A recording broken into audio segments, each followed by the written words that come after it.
Hello, hello. Hello, hello. Let's see who we have here.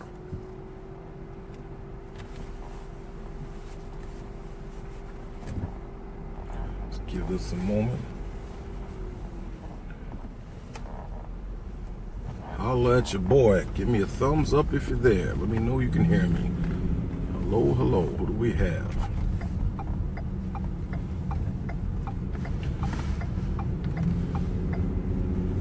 Let's see, Mr. Drayton.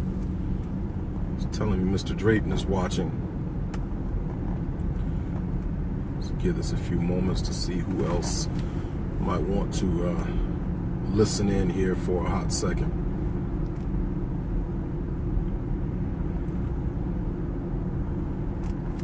Hello, let's see.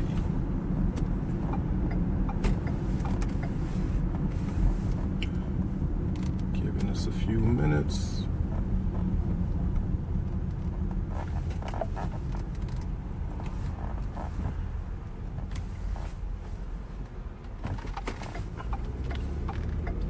What's up? Let's see, Miss Bradley. How you doing, Miss Bradley? Jody Bennett. Give this a moment.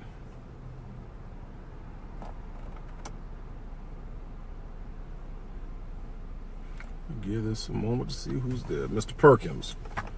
How you doing, sir? Letting Facebook finish sending out notifications, give people time.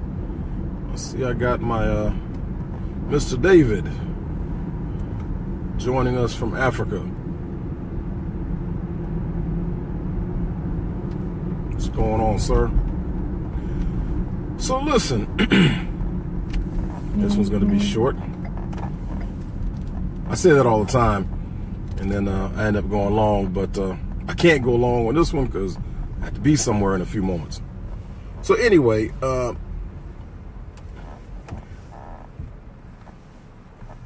what really prompted this is the Republican tax bill,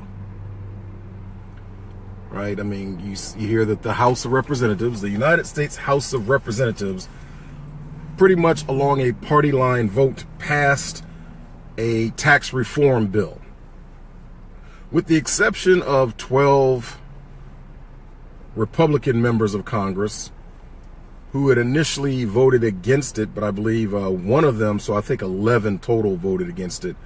But there were 12 who voted against it before, I guess, when it was going through committee, and the final bill coming from the House, which now has to go to the Senate, or the Senate's going to debate it. But the House has passed a tax reform bill, which, the talk, of course, is like, hey, this is going to constitute a, and it's expected to pass the Senate, although the word is that Senator John McCain, among others, and I think Senator Manchin from West Virginia are expected to, word is on the street. Word is, I'm not one to gossip, but, you ain't hear this from me, but no, word is that John McCain is either going to vote against it or he's going to not vote. He's not even going to be in town is what the word is. And so he won't be voting for it. And I'll tell you, he can't retire soon enough. But, and Joe Manchin, the senator from West Virginia, who has no scruples whatsoever, is supposedly not going to vote for it. So if it passes, which, the word is that it'll pass, it'll pretty much pass along a party line vote.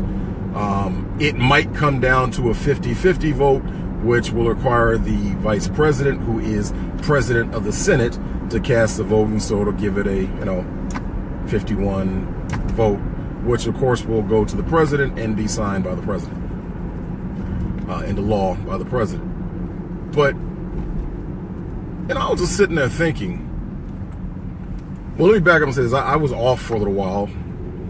I enjoyed a much needed time off. Literally, I hadn't taken more than a week off from work since April of 2004. So literally, during this time that I've been off, I've been chilling. I've been sleeping. and relaxing. Still been productive, but I've been chilling, man. I mean, I got a lot of rest. When I felt tired, I took a nap, which I'm not one who takes naps. So, but, and I relaxed throughout the day when it was, it wasn't a whole lot to do. I did my house husband duties.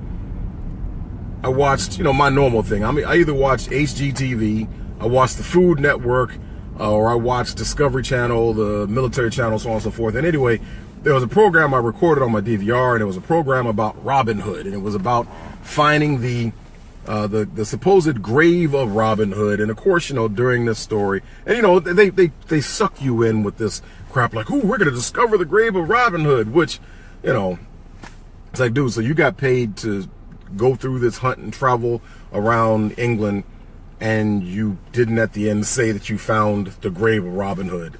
That's the funny thing. But of course, during this time on the show, they were talking about Robin Hood and what he did or did not do, the legend of Robin Hood and everything.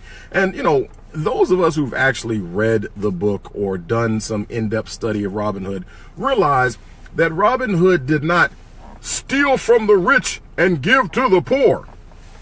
That's a load of crap. And leftists love to tell that story. They want you to believe that Robin Hood went out there and simply just found wealthy people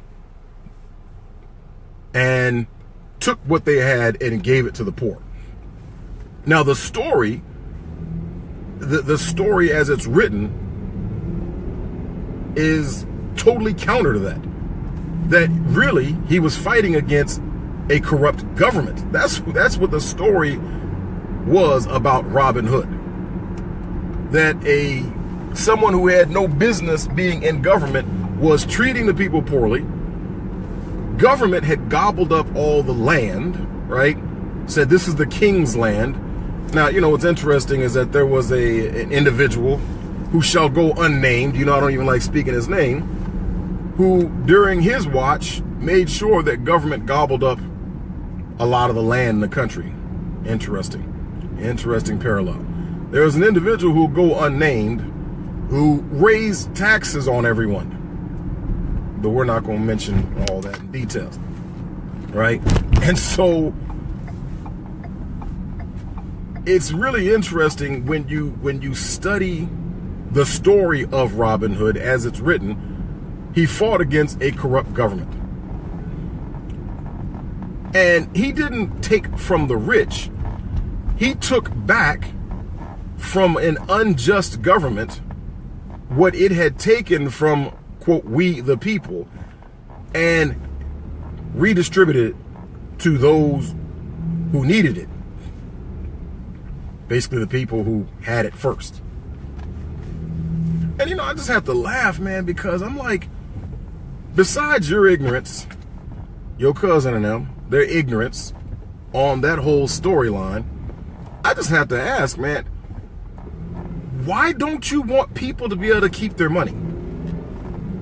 I mean, seriously, do you think you're a moral person? Do you feel that there's some morality, some real in-depth morality to saying, hey, I want a third party to take from others that which they earned by force, right? I want a third party government to take from others that which they earned and redistribute it to others. Well, first of all, there's all sorts of economic fallacies, and I've talked about that in depth ad nauseum before. The fallacy of the economic pie, as if, it's like the U.S. economy has grown exponentially. I mean, just to kind of give you an idea, I don't remember the numbers off the top of my head. I do know that if I remember correctly, the U.S. economy is somewhere around $19 trillion. So, and I don't remember exactly when the U.S. economy became a $1 trillion economy, but let's just kind of, make up numbers for argument's sake. Let's say that in 1950 was the first year that the U.S. economy, and it wasn't 1950. It might have been closer to like 1975 or whatever, right? But let's say that, let's say 1975 was the first year that the U.S. economy, the GDP, hit $1 trillion. or to keep the math simple, we'll say 1977, right? So 1977, hypothetically, the U.S. economy hit $1 trillion. And we fast forward to today, 2017, and the U.S. economy is $19 trillion. So logic dictates that there is 19 times more wealth in America in 2017 than there was in 1977. Think about that. If the economy was 1 trillion in 1977 and in 2017 it's 19 trillion, I mean, listen, if you made $10 an hour when you were a kid and now you make $100 an hour, are you not making 10 times more than what you were making when you were a kid, right? That's how the math works. Your income grew 10 times. You're 10 times richer, 10 times wealthier. So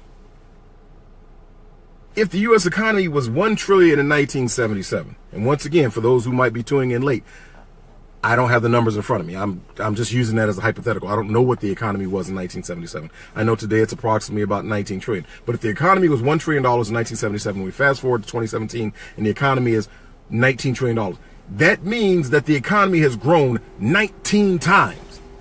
That means more wealth has been created by more people. And so if the economy has grown, if more people have been able to create more wealth, why do you feel that one person or other people becoming wealthier somehow means that you're poor? That doesn't add up. It's like, whoo, it's passing each other. That 1 and 1 is not equaling 2. You're not thinking correctly on that. So if wealth can and does grow, and I've used this before, I think the guy who made GoPros. See, this is the funny thing.